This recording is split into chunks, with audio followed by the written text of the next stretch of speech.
धेमाजि जिल्ला दुलाराय बर' फरायसा आफादनि 30थि जि बोसोरसालिया जोबथ'बाय बे गेवलां मेलाव बाहागो लानो मोननानै आं खोब गोजोननाय मोनदों।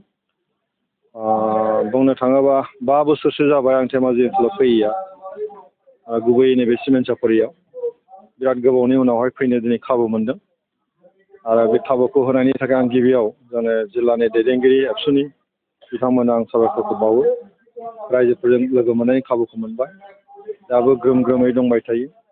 गोदो मोनसे जोङो आन्दलनजों दङमोन, दा आन्दलना जोबथ'बाय। दिनै BKWC दङ, माने जोथोन लानो थाखाय बड'लेण्डनि बाहेरायाव थानाय बर'फोरखौ जोथोन लानो थाखाय जोंहा मोनसे सरकार दंसै दा। आरो फारसेथिं जोंहा बड'लेण्डखौ जोथोन लानो थाखाय प्रमद बर' बिथांनि दैदेननायाव मोनसे सरकार दङ। जोङो आन्दलन खालामनानै बर'फोरखौ गावनि राव हारिमु थुनलाइखौ लाखिनानै थांनानै थानांगौनि थाखाय जों खामानिखौ मावबोदोंमोन। आरो दिनै भारत सरकारजों रायज्लायनानै जों दिनैहाय जोंनि जे जेंनाफोर बेखौ सुस्रांनो थाखाय जोङो नाजाबोबाय थानाय जादों। आरो बेखौ जोङो फ्राय जोंनि लुबैनायखौ जोङो मोनफुंबोबाय थानाय जादों। माखासे खामानि मावबावनांगौ दङ, बेखौ जों दिनै मावलांबाय थादों। आङो बेखौल' खावलायगोन जे जोंनि राव हारिमु थुनलाइखौथ' लानानै जोङो मावलांबाय थानांगोनानो, खिन्थु फैबाय थानाय समाव बुहुमजों दावगाफानो थाखाय जोंनि बर'फ्राबो जोंनि सोलोंथाइखौ जोङो गोख्रोङै जों नोजोर होनानै जोंनि इयुन जोलैखौ गोग्गो सोलोंथाइ होनो थाखाय जों बयबो खामानि मावनांगोन। जोंनि फोरोंगिरि, जोंनि बिमा बिफा, जोंनि समाजा गुबै जों सोलोंथाइखौ बांसिन नोजोर होनानै जों खामानिखौ मावनांगोन। आरो सरकारनिफ्राय जिखिनि आदाय खालामनांगौ दं, जोंनि दंग' बान्दोनि खोथा, माखासे जौगानायनि बाथ्रा, बेखौ सरकारनिफ्राय जोङो मोननो हागोन। खिन्थु जोंनि धोरोम खोरोमफोरखौ थिग खालामनानै समाज बेब'स्थाखौ मजबुत खालामनानै जोङो जाहाथे आब्रुथि गोनां मोनसे समाजखौ जोङो जौगालांहोनो हायो, बेनि थाखाय जों बयबो खामानिखौ मावलांनांगोन। आरो बे बुब्लियाव आं सानो जे दुलाराय बर' फरायसा आफादा रायजो राजाफोरनि जौगानायनि थाखाय, दिनै थांनानै थानांगौनि थाखाय जेरैबायदि जोथोन लानाय खामानि मावबाय थादों, बेखौ जोंनि रायजो राजाफ्राबो दुलाराय बर' फरायसा आफादखौ जों मदद खालामबाय थानांगोन। आरो जों ज' खामानि मावनायाव जों बयबो आवगायबोनांगोन। बिटिआरनि बायजोआव थानाय गोबां बर' गामिफोराव लामा दालांनि लामा दलांनि जेंनायाथ' गोबाङानो दङ।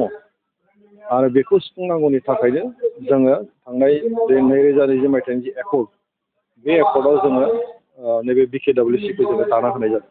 जायनि गेजेरजों BTCनि बाहेरायाव थानाय, BTR रिजननि बाहेरायाव थानाय बर'फोरनि दंग' बान्दोनि जेंनाखौ जाहाथे सुफुंनो हायो।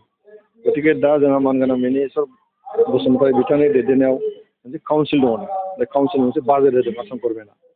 दा आसाम गभर्नमेन्टआ बुंदोंमोन बे काउन्सिलनि गेजेरजों जोङो गोग्लैसोनानै थानाय गामिफोरखौ जौगानायनि थाखाय खामानिखौ मावलांबाय थागोन, पर्यायक्रमै मावलांबाय थागोन। बे मोनसे प्रसेसआव हाबनानै दं। दा बेखौनो जों एसे मोजां जोथोन लानानै बिनि गेजेरजों आं मिजिंथियो BKWCनि गेजेरजोंनो आसाम गभर्नमेन्टनि जिखिनि खामानि मावनांगौ दं, बेखौ जोङो जोंनि बर'फोरनि जायगायाव खामानि मावनो जथेस्थ' जोङो सुबिदाखौ जों मोनो। बर' रायजोफोरनि गेजेराव मोनसे, बर' रायजो आरो गेदेमा सुबुंफोरनि गेजेराव मोनसे सोंलु थांबाय थायो जे 12 सुकाजों गनायजानाय बर'नि रावा आसाम सरकारजों बिमा बाथौ नोजोराव नायदों, रायजो सभानि मा बुंदों?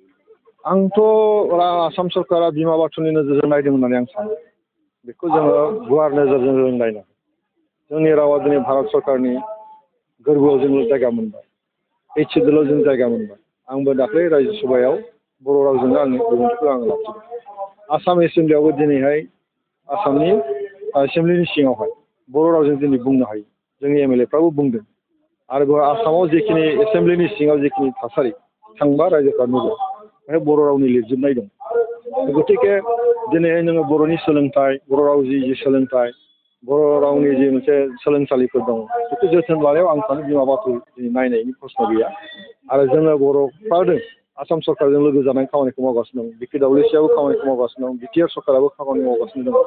आसाम सरकारजों जोङो दिनैहाय प्रमद बर' बिथांनि दैदेननाय UPPL ज' जानानै जों खामानि मावगासिनो दङ। जथेस्थ' बहाय माने बर' राव, बर' हारिमु, सोलोंथाइ, बेनि जौगानायनि खामानि मावनायाव जथेस्थ' जों जाफुंसारनो हादों। आरो आसाम सरकारा बेखौ नोजोर होबाय थानाय जादों। नंगौ गोबां जेंना दंबावो, बेखौ जों मानिनांगौ। आरो बे जेंनाखौ आं सानो फैबाय थानाय समाव जोङो लासै लासैनो जों फोजोबलांनो हागोन। मा होनदों? बे मोनसे प्रक्रियायाव दंबाय थायो। बेयो मोनसे पलिटिकेल सेटआप। आरो बुंनो थाङोबा BTC रिजननिफ्राय BKWCनि सिङाव जे बर' गामि स्केटार्ड, बबेबा जिल्लायाव माने 10टा 12टा बबेबा जिल्लायाव 50टा बिदि दङ बेखौ जोङो आइडेन्टिफाइ खालामजोबनानै सिस्टेमेटिक भाबै बेखौ जोङो मोनसे समस्ति बानायनांगौआ बारा गोरलै बाथ्रा नङा फारसेथिं जोंहा गवालपारायाव मोनसे राभा हासं दङ जिखिनि बे माने मिसिं अट'नमास काउन्सिल दङ बिनि सिङाव आरो BKWC दङ बेफोर माखासे एडमिनिस्ट्रेटिभ सेटआप खालामनायाव गोबां माखासे जेंना दङ बेखौ दा मावबाय थादों आरो आं सानो बेफोरो मोनसे महराव फैबाय दा हयथ' बेखौ फैबाय थानाय समावहाय बे जेंनाखौबो जों सुस्रांनो हासिगोन आरो मोनसे सेटिं खालामनायनि गेजेरजों बे मोनसे इलेक्टेड बडि लाबोनो थाखाय बे सुबिदाबो फैगोन बिनि थाखाय जों एसे नेबावनांनो हागौ